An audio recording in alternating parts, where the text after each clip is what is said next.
Bees' venom can cure infections, they can use the force, and they have mad GPS.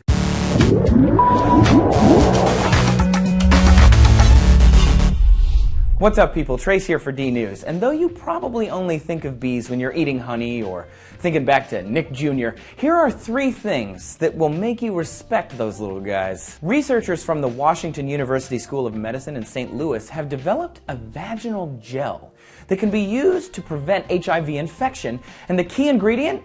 Venom from bees. Inside of a bee's stinger is venom, and inside of that venom is a toxin called melittin, which attacks anything it touches and destroys it. But Dr. Joshua Hood engineered a nanoparticle covered in the toxin with bumpers. Viruses are teeny in comparison to normal cells, so Hood designed this toxin-carrying nanoparticle to bounce off regular cells using bumpers. But the HIV virus is so little it slides between them and hits the bee toxin. This system leaves healthy cells alone and only attacks the HIV virus. The toxin ruptures HIV's protective coating, which should stop initial infection, but won't cure someone who's already infected.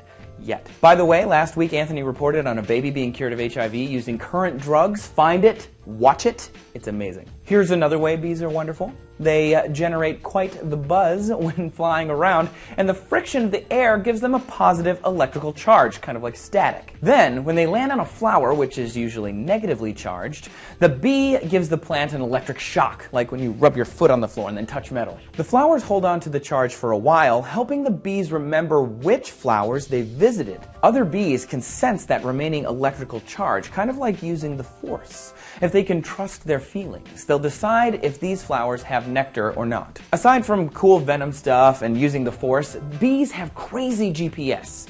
They can see polarized light like birds, so even when the sun is obscured by clouds, the bees can see it and use it for navigation.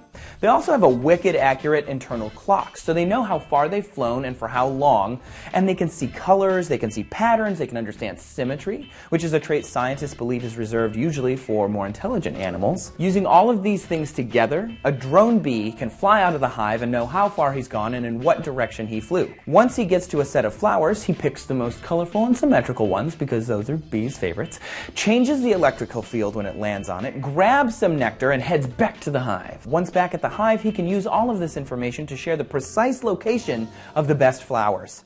If he's experienced enough, he can even take into account the changing position of the sun over time. And he delivers all of this info by dancing, this little waggle thing, and he's all like, guys, flowers that way. I love bees. I think they're really cool. I mean, I don't like getting stung, but who does? What is your favorite insect? Do you have one? Think about it and pollinate our comments with your opinions. Thanks for tuning in to D News. We do this for you, and we love that you watch. If you love us too, then subscribe. You won't regret it. Thanks again. See you around.